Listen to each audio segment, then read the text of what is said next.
Ese auto era de mi hermano muerto, dijo el niño sin hogar.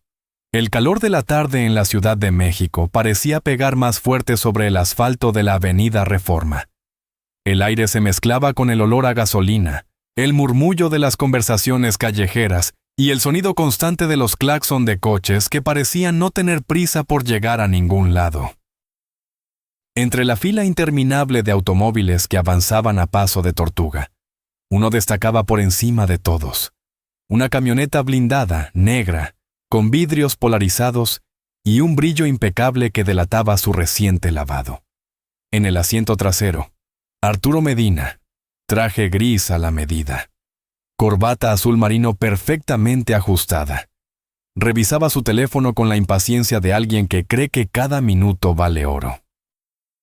En la banqueta, un niño de no más de 11 años caminaba descalzo, esquivando charcos y bultos de basura. Su camiseta, 2 tallas más grande y con manchas que contaban historias de días duros, colgaba sobre unos pantalones cortos deshilachados. Llevaba el cabello revuelto, la piel tostada por el sol y una mirada que, a pesar de su edad, no tenía nada de ingenua. Se acercó a la camioneta justo cuando el semáforo se puso en rojo. El chofer, un hombre corpulento de lentes oscuros, lo vio por el retrovisor y frunció el ceño. «Circula, chamaco», gruñó con voz grave. «Aquí no hay nada para ti». Pero el niño no se movió. Dio un paso más hasta quedar frente al vidrio trasero, intentando mirar adentro. Arturo alzó la vista, molesto por la interrupción, y entonces, como si supiera exactamente dónde clavar el cuchillo, el niño habló, con una voz baja pero firme, lo suficiente para que sus palabras cruzaran el cristal. Ese auto era de mi hermano muerto. El tráfico y el ruido de la calle parecieron apagarse en ese instante. Arturo parpadeó, incrédulo, sintiendo un leve vacío en el estómago. El chofer soltó una risa seca, como si fuera una broma de mal gusto. «Anda, mocoso, vete a inventar cuentos a otro lado», dijo, pero el niño no apartó la vista. Por un segundo, los ojos de Arturo se encontraron con los de él. Había algo en esa mirada. No era simple resentimiento ni tampoco una súplica. Era una certeza cruda, como si el niño estuviera recitando una verdad que no necesitaba pruebas. Arturo tragó saliva y bajó la vista hacia su teléfono, intentando retomar el aire de indiferencia. El semáforo cambió y la camioneta avanzó. El niño quedó atrás, pero su imagen persistió en la mente de Arturo. Su voz, sobre todo. Esa frase.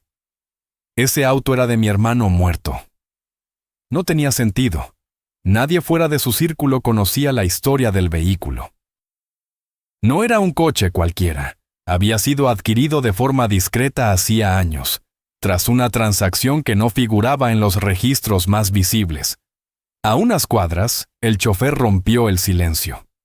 «Patrañas, jefe. Esos chamacos dicen lo que sea para sacar unas monedas». «Ni caso». Arturo no respondió.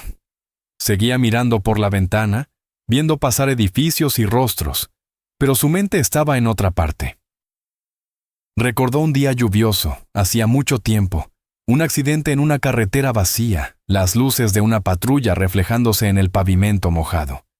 Y el mismo modelo de camioneta, estacionada a un costado, con la puerta abierta. Sacudió la cabeza, no tenía por qué volver a ese recuerdo. A la altura de un restaurante de fachada elegante, el chofer se orilló para dejarlo bajar. Arturo se ajustó la chaqueta, respiró hondo y caminó hacia la entrada. A su alrededor, un grupo de periodistas aguardaba para captar alguna declaración. Él les dedicó una sonrisa medida, de esas que parecen cordiales pero no invitan a más preguntas, y entró. Dentro, el aire acondicionado le dio un respiro del calor sofocante. Durante el almuerzo con 3 funcionarios locales, Arturo mantuvo la conversación fluida y segura, hablando de proyectos, cifras y beneficios. Sin embargo, en cada pausa, su mente volvía a la imagen del niño. El brillo de sus ojos, su tono de voz. ¿Cómo sabía él algo del auto? ¿O solo había sido una coincidencia cruel? Después de despedirse con los apretones de mano formales, Arturo salió de nuevo a la calle. La luz del sol lo golpeó en el rostro, y por un instante tuvo la impresión de que entre la multitud, en la esquina, ese mismo niño lo observaba. Era solo una silueta fugaz antes de que un autobús pasara bloqueando la vista. Se subió a la camioneta. «Llévame por Insurgentes, pero despacio», dijo sin dar más explicaciones. El chofer obedeció, sorprendido por el cambio de ruta. Arturo se acomodó en el asiento, con el celular en la mano, pero no lo miró. Mantenía los ojos en la calle, como si buscara algo o a alguien. El tráfico era denso, y eso le permitió escanear las aceras. A unas calles lo vio. El niño estaba sentado en una banqueta, jugando con una tapa de botella como si fuera un trompo improvisado. Arturo pidió al chofer que estacionara a unos metros. Observó por unos segundos. El niño no estaba solo. Una mujer joven se acercó cargando una bolsa de mercado. Vestía una blusa blanca, falda larga y sandalias gastadas. El cabello, recogido en una trenza, dejaba ver un rostro sereno pero firme. Al llegar, el niño se levantó de inmediato para ayudarla con la bolsa, y ella le acarició la cabeza con una sonrisa ligera.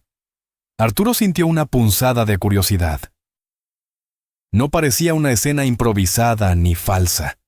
Había una familiaridad cálida entre ellos, y entonces, como si ella supiera que estaba siendo observada, la mujer levantó la vista y miró directamente hacia la camioneta.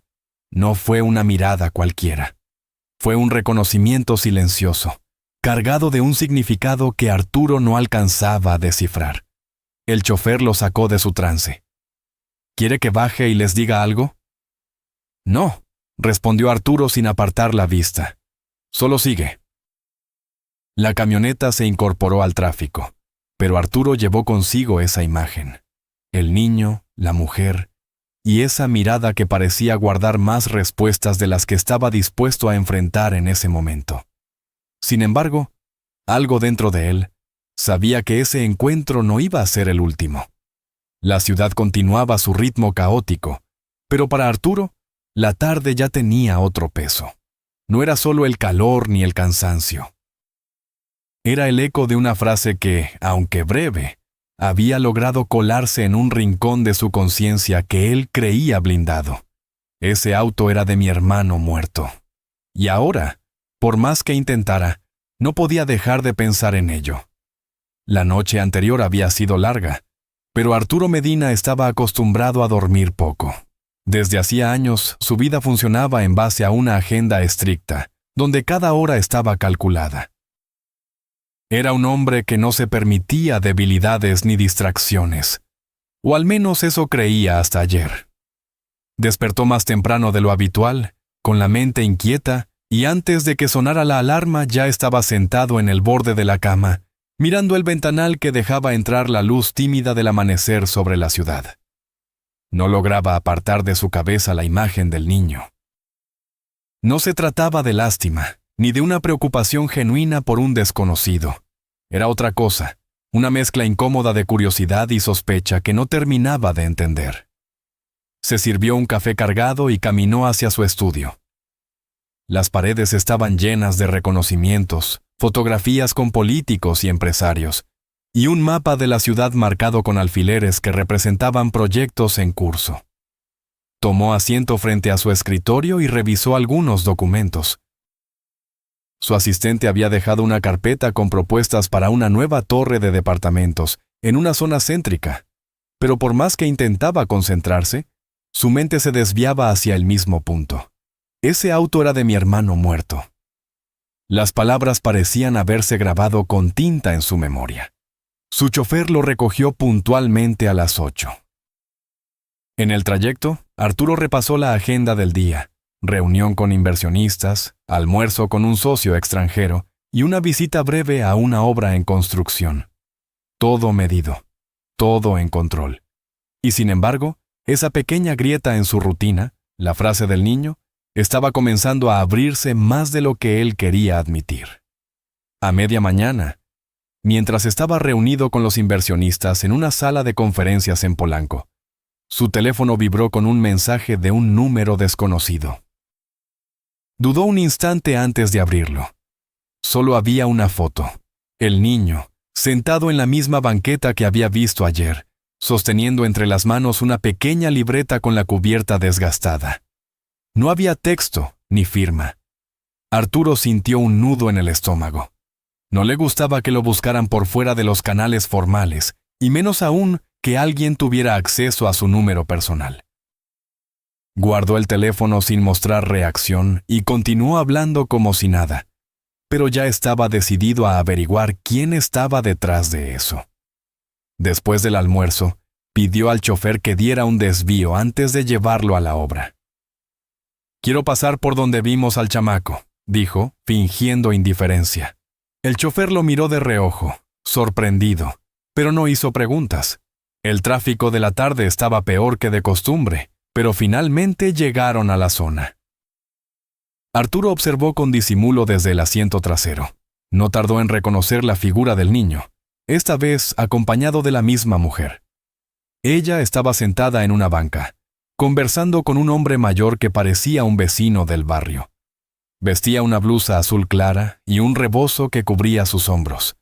Había algo en su postura, en la forma tranquila en que escuchaba y respondía, que transmitía una seguridad distinta a la de las personas que Arturo solía tratar. «Detente aquí», ordenó. Abrió la puerta y bajó, ignorando la incomodidad evidente de su chofer. Caminó hacia ellos. El niño fue el primero en verlo. Se puso de pie y se adelantó un paso, como protegiendo a la mujer. Ella levantó la vista lentamente y lo observó sin pestañear. «¿Se le perdió algo?», preguntó con un tono neutro, ni hostil ni amable. Arturo notó que su voz era firme, con ese tipo de entonación que no necesita gritar para imponerse. «Quiero hablar con el niño», respondió él. «Si quiere hablar con Miguel, lo puede hacer aquí», dijo ella señalando la banca. No se movió, ni lo invitó a sentarse. Arturo se acomodó la corbata y se volvió hacia el niño. «¿Ayer dijiste algo?» «Sobre este auto». Hizo un gesto hacia la camioneta estacionada a unos metros. «Quiero que me expliques de dónde sacaste eso». Miguel entrecerró los ojos, como si evaluara si valía la pena contestar. Finalmente dijo: «Porque es cierto». «¿Y qué te hace pensar que es cierto?» El niño bajó la vista un instante, luego la levantó con determinación. «Porque yo lo vi antes. Mi hermano lo tenía. No era igual. Era el mismo». La mujer intervino manteniendo la calma. «Los niños dicen lo que saben.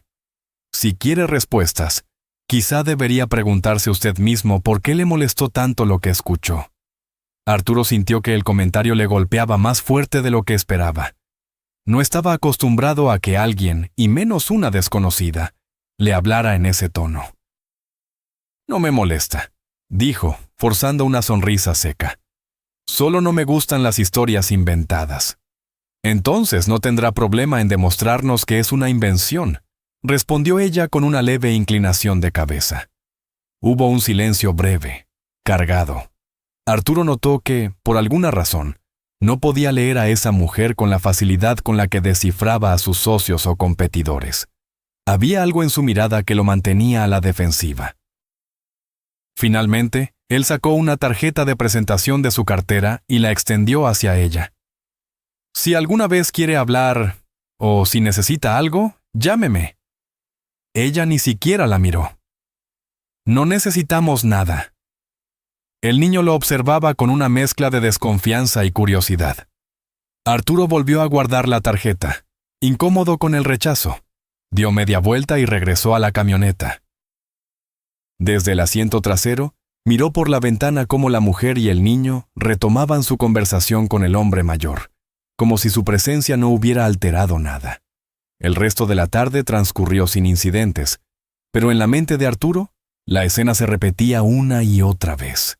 Las respuestas esquivas, la seguridad de ella, la convicción del niño. Todo chocaba contra su forma de entender el mundo. No estaba acostumbrado a que lo desarmaran en una conversación, y menos aún a que lo ignoraran como si su influencia no importara. Esa noche, en su departamento, se sirvió un whisky y se quedó de pie junto a la ventana. Desde ahí podía ver el mar de luces de la ciudad. Pensó en la mujer. No sabía su nombre, pero ya estaba claro que no era alguien común. Había en ella una dignidad que no se podía fingir, y eso lo inquietaba. Porque si de verdad tenía alguna relación con el niño y con la historia del auto, entonces estaba frente a algo más que una simple coincidencia. Mientras dejaba el vaso sobre la mesa, tomó la decisión de investigar. No se trataba solo de proteger su imagen o su patrimonio. Era una cuestión de control, y Arturo Medina no estaba dispuesto a perder el control sobre nada ni sobre nadie.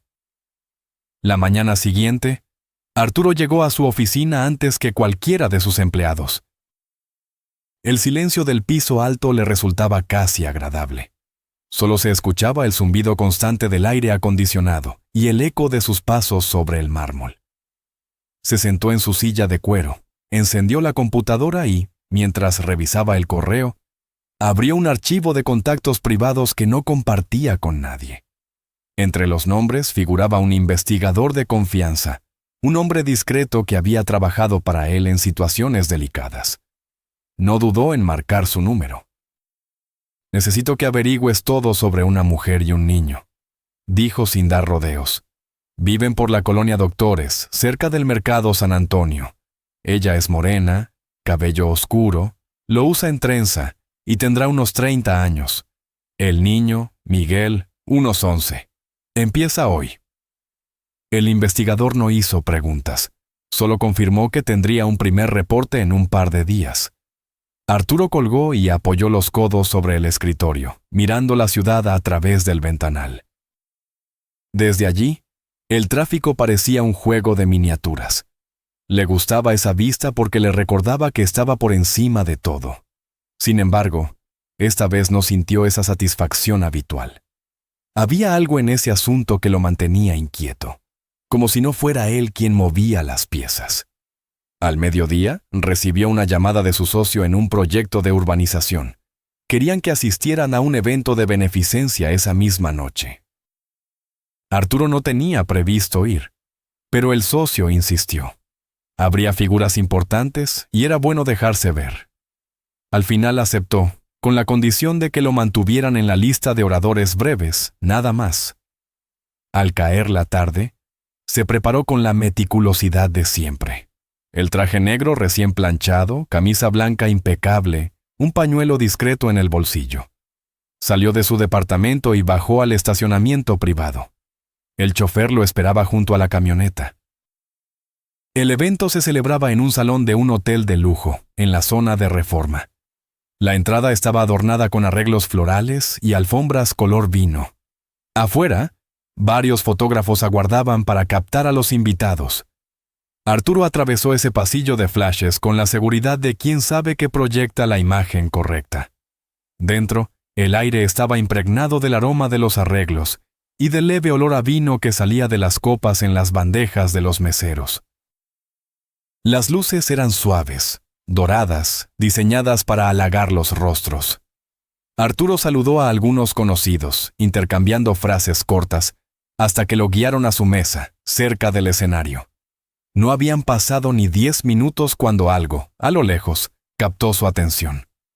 Cerca de la entrada, una figura femenina avanzaba con paso tranquilo, acompañada de un niño. No necesitó más que un segundo para reconocerlos. Era la mujer de la banca, y Miguel, vestidos de una manera que no correspondía al recuerdo que tenía de ellos. Ella llevaba un vestido sencillo pero perfectamente entallado, color crema, y un collar de plata que brillaba con discreción bajo las luces. El cabello suelto, liso, enmarcaba un rostro sereno. El niño, con una camisa blanca limpia y pantalón oscuro, caminaba a su lado con la misma seguridad que si estuviera en su propio barrio. Arturo se quedó mirándolo sin disimular. No entendía cómo habían llegado ahí ni por qué. Varias miradas de otros invitados también se giraron hacia ellos, con esa mezcla de curiosidad y juicio silencioso. La mujer no parecía afectada, al contrario, sus pasos eran medidos, su postura recta. Decidió interceptarlos antes de que se acomodaran. Caminó hasta quedar frente a ellos. «Veo que decidieron cambiar de escenario», dijo, con un tono que buscaba ser casual pero cargado de intención. Ella lo observó un segundo antes de responder. Las invitaciones llegan de maneras inesperadas. No es un lugar donde suela encontrar a conocidos nuevos, comentó él. Tampoco es un lugar donde uno espere ver caras tan nerviosas, replicó, con un gesto apenas perceptible hacia él. Miguel miraba la decoración del salón con atención, pero sin la timidez que Arturo hubiera esperado. Tenía los ojos muy abiertos, no por deslumbramiento, sino como si estuviera analizando cada detalle. «¿Qué buscan aquí?», preguntó Arturo, bajando la voz. «Lo mismo que usted. ¿Observar?», contestó ella. «Y a veces, en estos lugares, se escucha más de lo que la gente cree». El comentario quedó flotando entre ellos. Arturo se dio cuenta de que cada vez que intentaba marcar distancia, ella encontraba la manera de colocarse a su mismo nivel, o incluso por encima, sin necesidad de alzar la voz. Un organizador se acercó a darle la bienvenida a la mujer y al niño, mencionando algo sobre un programa comunitario. Así, sin más, quedaron integrados al evento. Arturo regresó a su mesa, pero no dejó de seguirlos con la mirada. Ella conversaba con algunos asistentes, sin perder la calma ni la sonrisa breve que usaba como escudo. Cuando comenzó la parte oficial, un presentador subió al escenario y dio paso a discursos cortos. Arturo habló el suyo, mencionando cifras de donaciones y proyectos, y recibió los aplausos esperados. Sin embargo, al bajar, su atención volvió de inmediato a esa presencia inesperada que lo incomodaba y lo atraía al mismo tiempo. Durante el cóctel posterior, se acercó de nuevo. «¿Le gusta moverse en círculos que no son los suyos?», preguntó, con un matiz de ironía. «Tal vez usted se equivoca», respondió ella. «Tal vez estos círculos no son tan exclusivos como cree». Miguel se había alejado un poco, mirando unas fotografías expuestas en una pared. Arturo aprovechó para bajar aún más el tono. «No entiendo cuál es su intención al aparecer aquí». «No es necesario que la entienda», dijo ella, tomando una copa de agua de una bandeja que pasaba. «A veces las cosas se revelan solas cuando es el momento». Arturo no estaba acostumbrado a recibir respuestas tan medidas y a la vez tan cargadas de significado. La sensación de no tener el control total sobre la situación comenzaba a irritarlo. Sin embargo, decidió contenerse. No quería mostrar que la presencia de esa mujer, Rebeca, comenzaba apenas a alterarlo más de lo que él creía posible. La velada continuó entre conversaciones y música de fondo. Arturo se mantenía atento, observando cada movimiento de Rebeca y Miguel. No sabía aún de qué manera, pero estaba seguro de que su llegada a ese lugar no era casual. Y en lo más profundo, una parte de él comenzaba a temer que la historia que ellos traían consigo estuviera directamente ligada a un pasado que había hecho todo por enterrar. El murmullo de la tarde en el centro de la Ciudad de México estaba impregnado de claxonazos lejanos y pasos apresurados sobre las aceras gastadas. Arturo caminaba con un gesto tenso, como si su mente estuviera atada a un hilo invisible, que lo jalaba hacia algún lugar que no quería visitar. Miguel lo seguía a unos pasos, con la cabeza baja y las manos escondidas en las mangas largas de una sudadera demasiado grande para su cuerpo delgado. No había intercambio de palabras, solo un silencio pesado, cargado de las incógnitas que ambos arrastraban. Cuando doblaron por una calle más tranquila, Arturo se detuvo frente a un café pequeño, de fachada antigua, con letras pintadas a mano en el cristal. El aroma a café recién molido se escapaba por la puerta entreabierta, mezclándose con un leve olor a pan dulce. Arturo empujó la puerta y entró, sin esperar a ver si Miguel lo seguía. El niño lo hizo, con pasos indecisos, sintiéndose fuera de lugar en ese espacio cálido y lleno de murmullos suaves. Arturo pidió 2 cafés y una pieza de pan para el niño, aunque Miguel no protestó. Sus ojos dejaban claro que no estaba acostumbrado a recibir gestos así sin un motivo oculto. Se sentaron junto a la ventana, desde donde se veía el tránsito lento y un vendedor ambulante ofreciendo flores. ¿Por qué me seguiste?, preguntó Arturo de repente, sin rodeos, mientras removía el café con una cucharita, haciendo un sonido metálico que rompía el silencio. Miguel lo miró con cierta cautela antes de encogerse de hombros. No lo seguí. Usted se apareció justo donde yo estaba, contestó, con un tono que parecía más un desafío que una explicación. No me mientas, chamaco. Me viste en la calle y te quedaste observando demasiado tiempo como para que sea casualidad. Miguel bajó la mirada, pero no cedió del todo. Tomó un trozo de pan, lo mordió lentamente y tragó antes de hablar.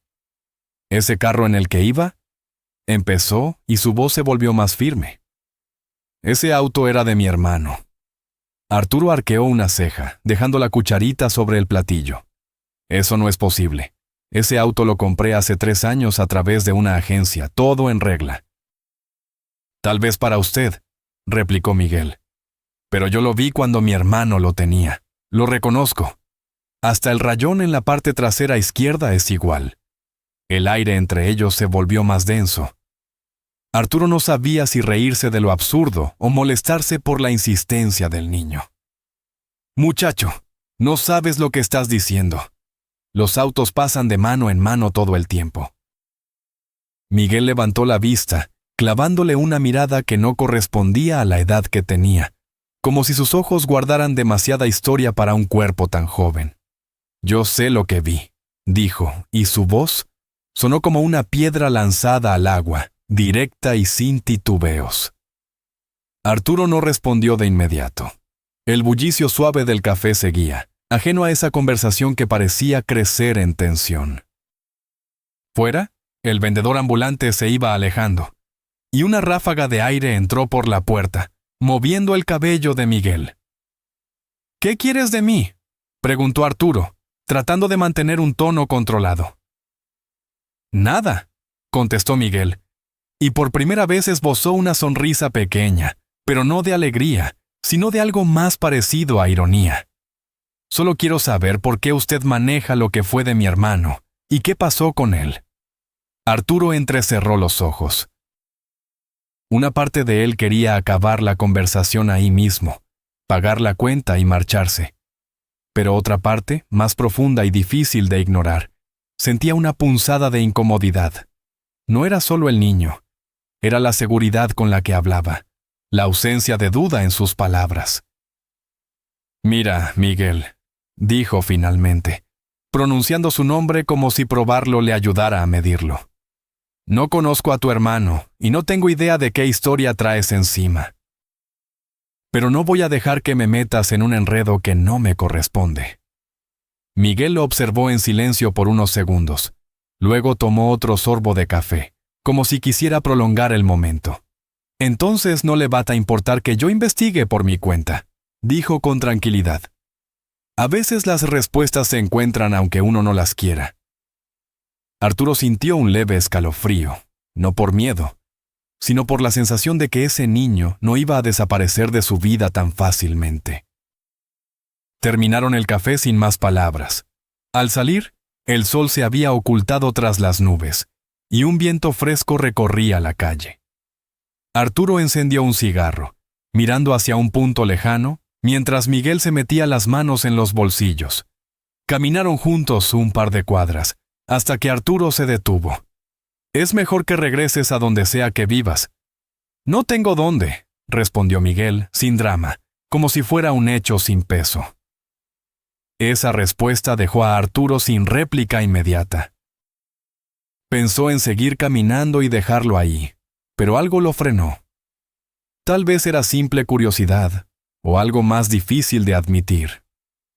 ¿Está bien?, dijo sin mirarlo. ¿Ven? Llegaron a un edificio antiguo, con portón de hierro y paredes con pintura gastada. Arturo vivía en el 3er piso, en un departamento amplio pero con un aire frío, sin rastros de una vida compartida. Miguel se quedó en la entrada, mirando alrededor, sin tocar nada. «Puedes quedarte esta noche, pero no me causes problemas», advirtió Arturo.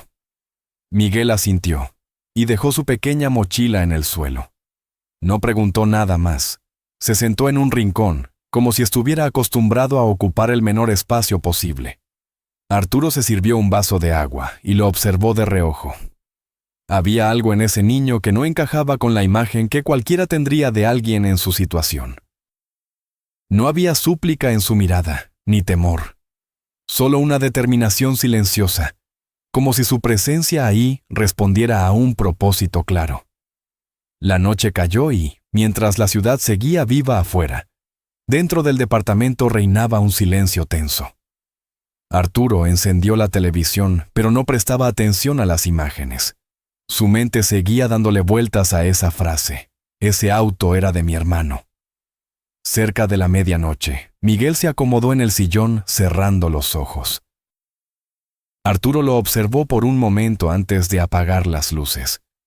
No sabía qué estaba haciendo al permitirle quedarse, pero intuía que, desde ese día, su vida ya no seguiría el mismo curso. El viento golpeó suavemente las ventanas, y en ese murmullo de la ciudad dormida, quedó flotando algo que ninguno de los dos había dicho, pero que estaba ahí, en cada mirada y en cada pausa, la certeza de que la historia que los unía apenas estaba comenzando. La tarde en la que llegó la invitación al evento benéfico más exclusivo de la ciudad, Tomás supo que no podía asistir solo. No se trataba de un capricho, sino de una estrategia cuidadosamente pensada. Ese evento reunía a empresarios, políticos, artistas y figuras influyentes, y él tenía que proyectar no solo éxito, sino también humanidad. Era el momento de mostrar que, más allá de los negocios, sabía tender la mano a quienes la sociedad ignoraba. Pero no se engañaba. En el fondo, también quería provocar. Llevaba días pensando en Sofía. Desde aquel encuentro en la calle, sus palabras seguían rondando en su mente, incómodas y punzantes. Ella no había sido complaciente ni agradecida como muchos esperaban que fuese una persona en su situación. No. Sofía lo había enfrentado, había cuestionado su mirada, y eso lo había desarmado.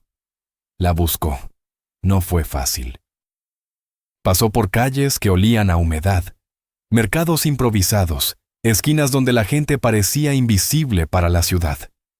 Preguntó por ella a un par de vendedores ambulantes, recibió miradas desconfiadas, hasta que una mujer mayor, con manos arrugadas y voz cansada, le dijo que la había visto unos días atrás ayudando a un niño a cargar cajas de cartón hacia una bodega improvisada.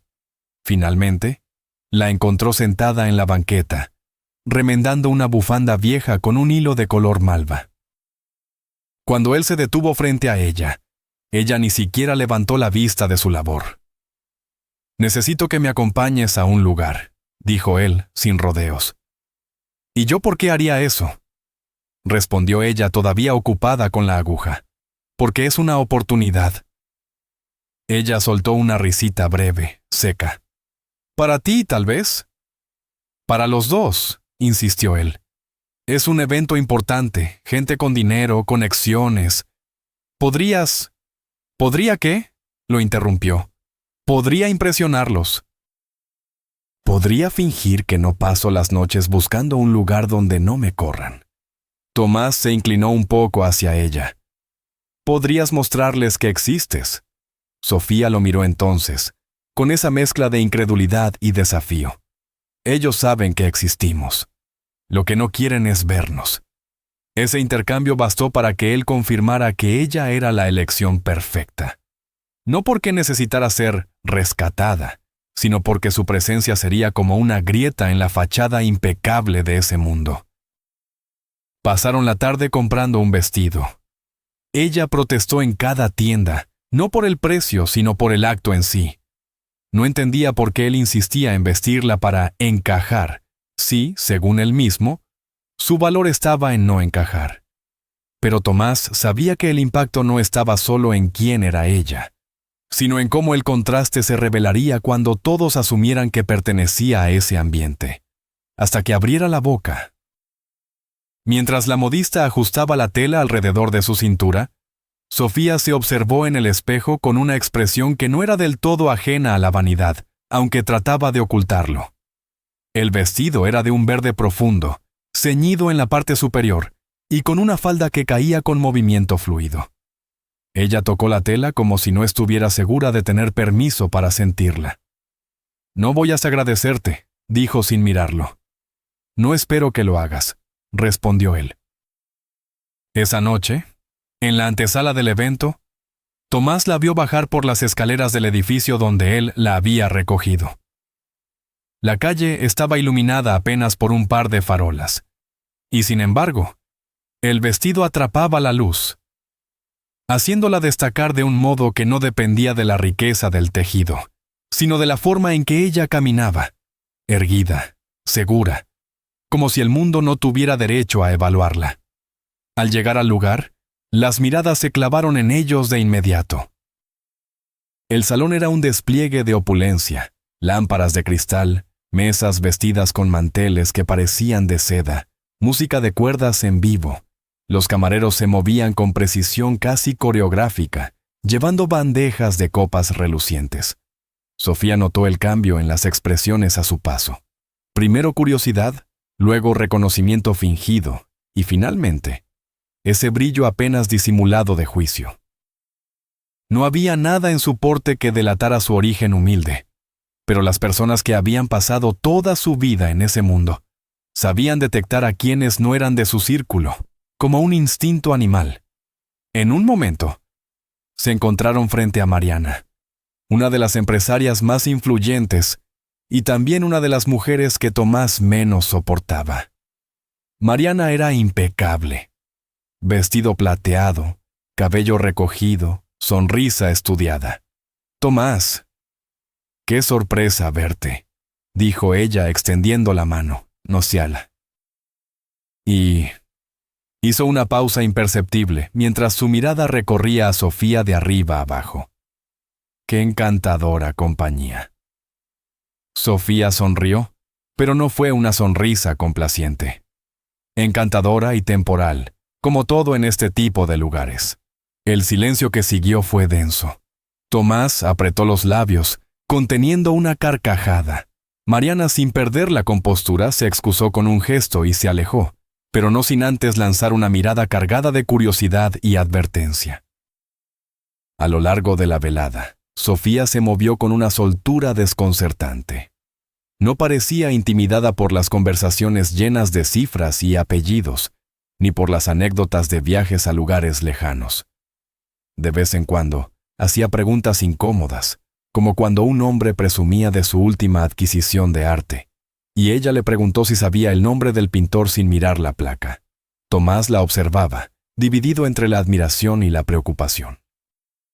Sabía que en cualquier momento podría provocar una reacción que él no podría controlar. Pero también sabía que era precisamente esa cualidad la que lo había llevado a traerla. En un momento, mientras él conversaba con un grupo de inversores, la vio hablando con un niño de unos 12 años que servía agua en las mesas. Sofía se agachó para estar a su altura, le dijo algo que hizo que él sonriera tímidamente y le dio un pañuelo doblado con cuidado. El gesto fue tan discreto que nadie más pareció notarlo, pero Tomás sí, y algo en su interior se movió. Cerca del final de la noche, mientras salían del salón, Sofía se detuvo en el umbral, mirando hacia atrás. «¿Sabes qué es lo más raro?», dijo. «¿Qué?». «Que en un lugar lleno de gente tan segura de sí misma, todos parecen asustados de que alguien vea quiénes son en realidad». Tomás la miró sin responder. Afuera, el aire fresco de la noche les golpeó el rostro. Caminaban en silencio hacia el auto, y por un momento, él se preguntó si había subestimado el alcance de lo que estaba por suceder.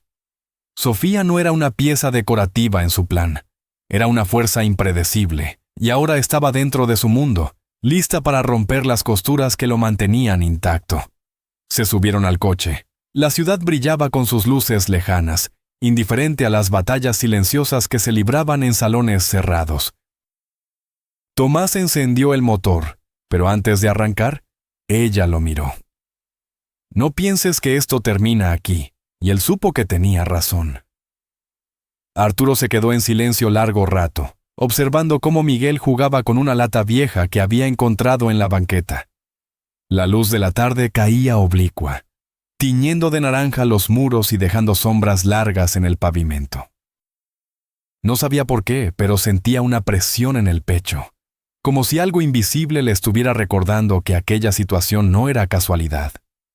Rebeca, que estaba junto a él, lo miró con esa mezcla de inquietud y ternura que solo se le veía cuando estaba tratando de entender lo que él no decía.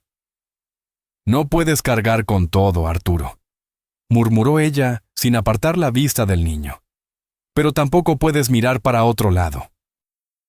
Arturo respiró hondo, como si estuviera midiendo sus palabras antes de soltarlas. «Es que no es tan simple, Rebeca. Hay algo en este niño. Algo que me suena familiar, y no sé por qué».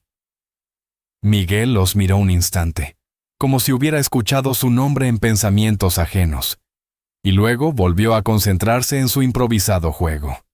Arturo lo observó con atención, el cabello oscuro y desordenado, los ojos grandes, esa manera de morderse el labio cuando estaba concentrado. Era como si esos gestos hubieran quedado grabados en algún rincón olvidado de su memoria. El ruido distante de un vendedor ambulante interrumpió el silencio. El aroma a elotes asados llegó hasta ellos, y Miguel levantó la cabeza con un brillo en la mirada que a Arturo le estrujó el corazón. No era hambre física solamente, sino esa ilusión efímera que los niños sienten cuando algo simple puede cambiarles el día. Arturo se levantó, fue hasta el carrito y regresó con 3 elotes. Se los entregó a Miguel, que lo recibió como si le hubieran dado un tesoro. El niño sonrió, y esa sonrisa fue como un golpe suave pero certero. Rebeca se dio cuenta. «¿Lo viste, verdad?», preguntó ella en voz baja. Arturo no contestó, solo asintió, masticando lentamente, con la mirada fija en Miguel. El resto de la tarde pasó sin muchas palabras. A medida que el sol se escondía, el frío empezaba a colarse en la calle. Miguel, acurrucado en su chamarra gastada, bostezó. Arturo sintió que no podía dejarlo ahí. «Vamos», dijo con un tono firme pero suave. «Hoy te quedas en mi casa». Miguel lo miró con una mezcla de sorpresa y desconfianza. «¿Por qué?», preguntó, apretando contra su pecho la lata con la que había estado jugando. «Porque no quiero que pases la noche aquí, y porque...». Arturo dudó, porque a veces hay que aceptar cuando la vida te pone algo enfrente. Miguel no entendió del todo, pero su instinto le dijo que aceptara. Rebeca, aunque preocupada por lo repentino, no discutió. Caminaban por la acera cuando, al doblar la esquina, una mujer se cruzó en su camino. Tenía el rostro cansado, la ropa limpia pero gastada, y unos ojos que se clavaron en Miguel como si acabara de ver un fantasma. «Miguelito», susurró casi sin voz. El niño se tensó, dio un paso atrás y se escondió detrás de Arturo. La mujer se acercó con pasos inseguros, sin dejar de mirarlo. «¿Qué está pasando aquí?», preguntó Arturo, interponiéndose instintivamente. «Es mi hijo», dijo ella, y su voz se quebró. Yo lo he estado buscando». Rebeca frunció el ceño, intentando leer en el rostro de la mujer si aquello era verdad. Miguel, sin embargo, se aferraba más fuerte a Arturo. «No», murmuró el niño. «No quiero ir». El corazón de Arturo latía con fuerza. No sabía quién decía la verdad. La mujer parecía sincera, pero algo en la reacción de Miguel le encendía alarmas. «¿Podemos hablar?», dijo Arturo, intentando mantener la calma. «Pero no aquí». Caminaron hasta un café cercano. La mujer se presentó como Patricia León. Contó que, hacía meses, Miguel había desaparecido mientras ella trabajaba en un mercado, que lo había buscado por todos lados, que había ido a la policía, pero que no tenía dinero para mover un caso más allá de lo que estaba a su alcance. Arturo escuchaba, observando cada gesto. Miguel, con la cabeza baja, no decía una palabra. Rebeca, que estaba sentada junto a él, le acarició el hombro con cuidado. «¿Por qué no quieres ir con ella?», le susurró. El niño levantó la vista y con un hilo de voz dijo: «Porque…». Ella no me escuchaba, porque me dejó solo muchas veces. Patricia apretó los labios, como si esas palabras le dolieran más que cualquier reproche. «No fue porque quisiera», respondió ella. «Trabajaba todo el día y sí, tal vez no estuve como debía. Pero eres mi hijo». Arturo sintió el peso del momento. No le correspondía juzgar, pero tampoco podía ignorar la angustia de Miguel. «Esto no se decide en un café», dijo, con un tono que cerraba la conversación por el momento. «Miguel se quedará conmigo esta noche. Mañana. Veremos qué hacer». Patricia pareció a punto de protestar, pero la firmeza en los ojos de Arturo la hizo desistir. Se despidió con un «mañana vuelvo» y se marchó. Esa noche, en su casa, Arturo preparó un cuarto improvisado para Miguel. El niño se quedó despierto más de lo esperado, mirando el techo, como si tuviera miedo de cerrar los ojos. «¿Puedo dejar la luz prendida?», preguntó. «Claro», respondió Arturo sonriendo apenas. «Aquí estás seguro». Pero mientras se iba a su propia habitación, Arturo no pudo evitar pensar en las palabras de Patricia, en la mirada de Miguel y en esa sensación persistente de que había algo más en esa historia que todavía no salía a la luz. La madrugada llegó con un silencio pesado, roto solo por el sonido de un coche que se detenía frente a la casa. Arturo, alerta, se levantó y miró por la ventana. Una silueta conocida bajó del vehículo. Patricia estaba allí, y no venía sola. La mañana siguiente amaneció con un aire denso, como si la ciudad entera estuviera reteniendo la respiración. Arturo se despertó antes del amanecer, sin la calma que solía sentir los domingos.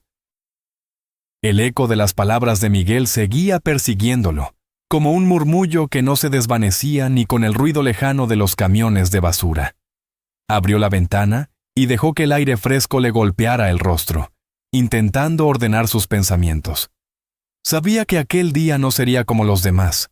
Algo en el fondo le decía que las piezas empezaban a encajar y que esa verdad podía tanto liberarlo como derrumbarlo. Rebeca se levantó un poco después, con los ojos pesados y la voz suave, preguntándole si había dormido algo. Él no respondió de inmediato, pero su mirada bastó para que ella supiera que había estado dando vueltas toda la noche. Miguel aún dormía en el pequeño sofá, cubierto con una cobija que Rebeca había encontrado en el fondo del closet. El niño respiraba tranquilo, ajeno a las tensiones que se cocinaban en silencio a su alrededor. Arturo se acercó, lo observó unos segundos y, sin decir palabra, se aseguró de que estuviera bien arropado. Desayunaron en silencio. Rebeca trató de romper la tensión con algún comentario sobre la calle, sobre los vecinos que siempre se levantaban tarde, pero Arturo estaba sumido en un torbellino interno. Entre sorbo y sorbo de café, revisaba mentalmente cada conversación, cada gesto de Miguel en los últimos días. Algo en su instinto le gritaba que había más historia detrás de ese niño que lo miraba con una mezcla de gratitud y recelo. Después de dejar los platos en la tarja, Arturo se puso la chamarra y tomó las llaves. Dijo que iba a salir un momento, pero su tono indicaba que esa vuelta no sería corta. Rebeca lo miró con un dejo de preocupación, preguntándose si debía seguirlo, aunque sabía que él necesitaba su propio espacio para enfrentar lo que viniera. Miguel se despertó en ese momento, y al ver a Arturo con las llaves en la mano, frunció el ceño como si temiera quedarse solo. «Vuelvo pronto», le dijo Arturo, con una media sonrisa que no alcanzó a ocultar su inquietud. Miguel asintió, pero no dejó de seguirlo con la mirada hasta que la puerta se cerró.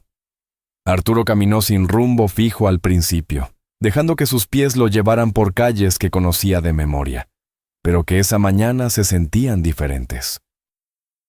Pasó frente a una panadería que olía a conchas recién horneadas, saludó con un gesto automático a un señor que barría la acera, y siguió avanzando. Finalmente, sus pasos lo llevaron hasta el barrio donde Miguel decía haber vivido con su hermano. No era un lugar seguro, y la gente lo sabía. Las paredes estaban cubiertas de grafitis descoloridos, y los postes torcidos apenas sostenían los cables eléctricos. Se detuvo frente a una vecindad vieja, con portón oxidado y patio central lleno de macetas mal cuidadas.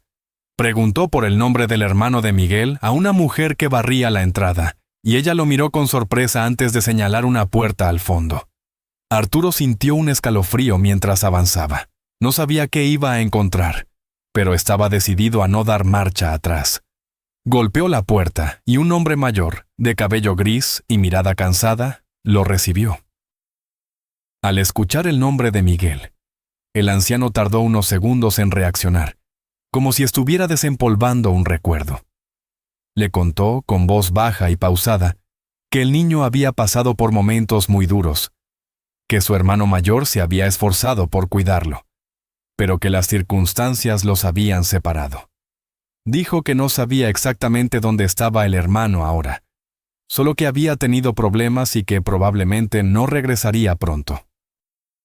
Arturo escuchó con atención, sintiendo cómo cada palabra llenaba huecos en la historia. Agradeció al hombre y, antes de irse, le preguntó si recordaba algo más, algún detalle que pudiera ayudarlo a encontrarlo. El anciano mencionó un taller mecánico al otro lado de la ciudad, un lugar donde el hermano había trabajado por un tiempo. De regreso a casa, Arturo llevaba la cabeza llena de ideas y el corazón agitado. La posibilidad de encontrar al hermano de Miguel era tanto una esperanza como un riesgo. No sabía cómo reaccionaría el niño, ni si al final él mismo estaba preparado para enfrentar lo que eso implicaba. Al llegar, encontró a Rebeca enseñándole a Miguel a preparar quesadillas, y por un momento la escena le arrancó una sonrisa genuina. Rebeca notó algo distinto en su mirada, como si hubiera encontrado una pieza clave. Él no quiso hablar frente a Miguel, así que esperó a que el niño estuviera entretenido con un dibujo para contarle en voz baja lo que había averiguado. Rebeca lo escuchó con atención, y aunque la idea de buscar al hermano le parecía buena, también advirtió que no debían apresurarse sin saber qué tipo de persona era y en qué condiciones lo encontrarían. Por la tarde, Miguel pidió salir un rato al parque cercano. Los tres caminaron juntos, y Arturo se sorprendió al ver cómo el niño empezaba a soltarse un poco más, corriendo detrás de una pelota que unos niños le prestaron. La risa de Miguel era algo que Arturo no recordaba haber escuchado con esa naturalidad antes. Eso le confirmó que, más allá de lo que encontrara en el camino, ya existía un lazo entre ellos que no se rompería fácilmente.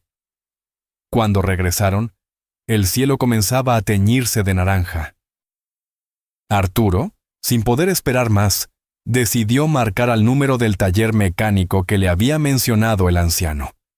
Una voz grave respondió, y Arturo explicó quién era y a quién buscaba. Hubo un silencio breve al otro lado de la línea, seguido de una respuesta que lo dejó helado. El hermano de Miguel había estado ahí, pero hacía meses que no sabían de él. Lo último que supieron era que pensaba irse a otra ciudad para empezar de cero. Esa noche, Arturo no pudo evitar quedarse pensativo. Aunque la pista no era concreta, sentía que estaba cada vez más cerca de entender la verdad. Rebeca, notando su inquietud, se acercó y le recordó que no todo tenía que resolverse de inmediato, que a veces la vida tomaba su propio ritmo. Miguel, ajeno a la conversación, se quedó dormido en el sillón, abrazando el dibujo que había hecho en el parque. Arturo lo miró durante un buen rato, y en ese instante entendió que, encontraran o no al hermano, él ya había asumido una responsabilidad que iba más allá de cualquier promesa. Tal vez, pensó, la verdadera familia no siempre era la que te tocaba por sangre, sino la que decidía quedarse contigo a pesar de todo.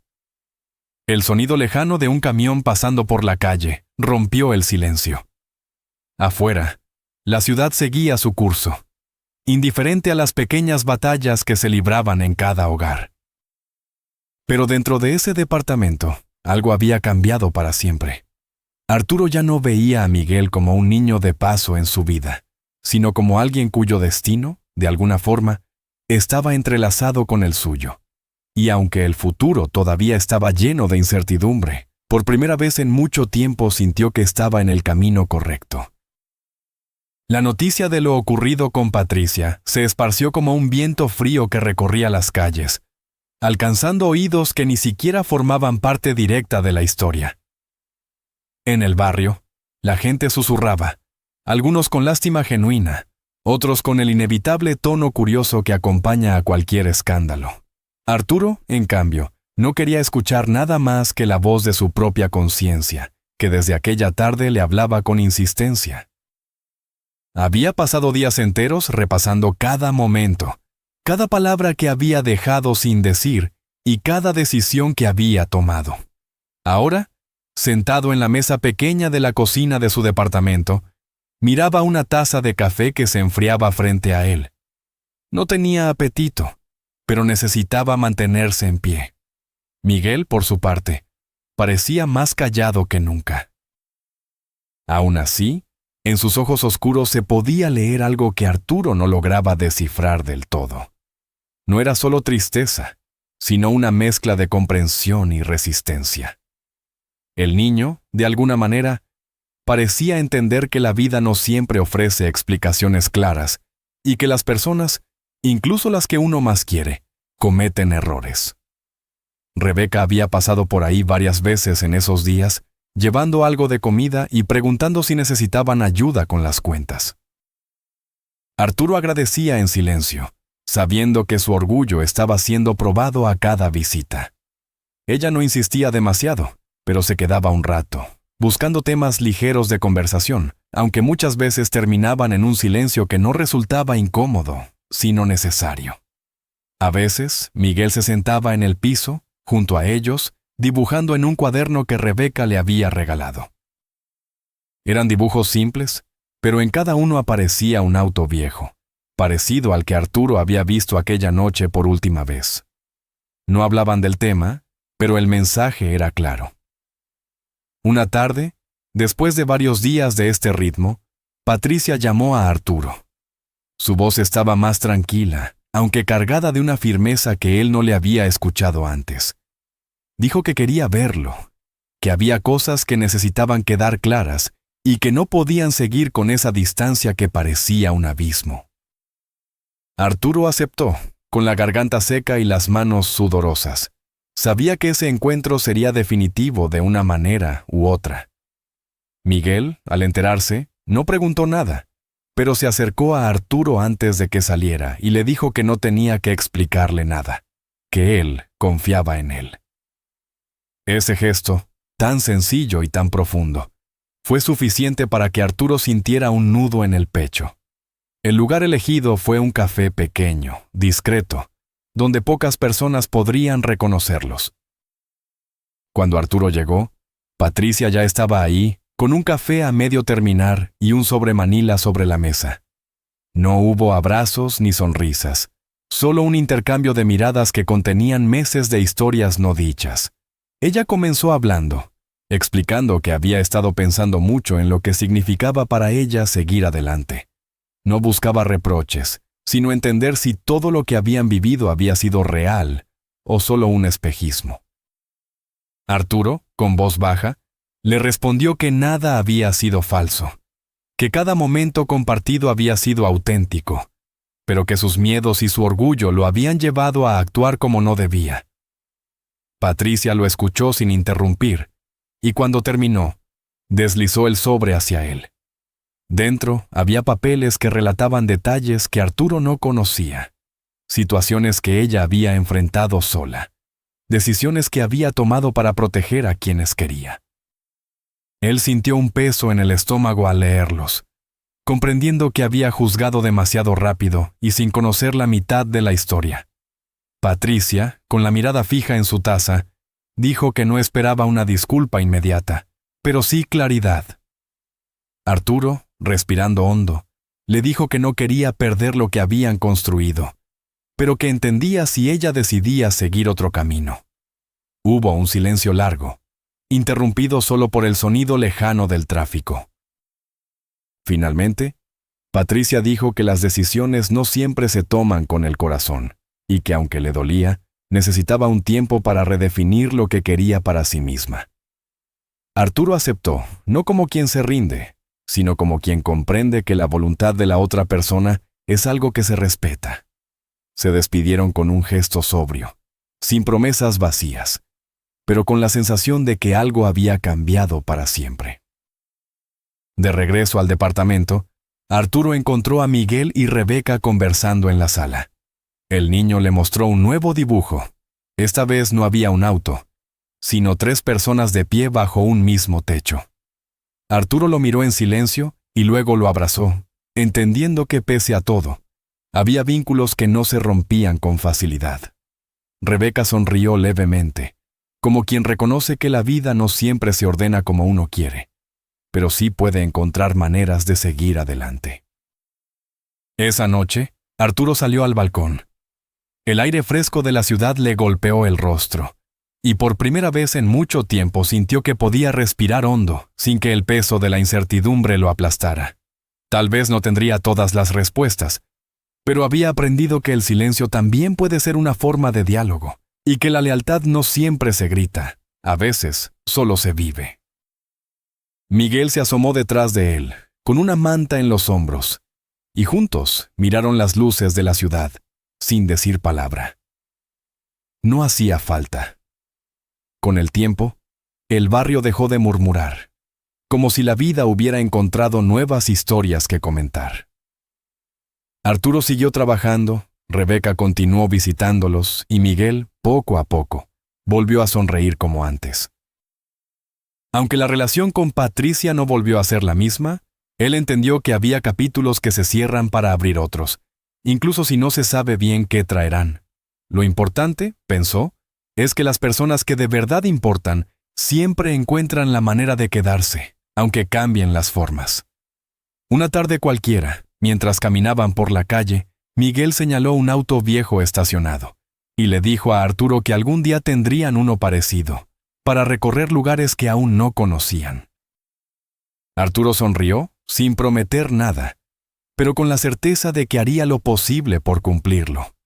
Porque, al final, no se trataba solo de un auto, sino de todo lo que representaba, un viaje compartido, un futuro que todavía podían construir, y la esperanza de que, incluso en medio de las pérdidas, siempre hay algo que se puede ganar.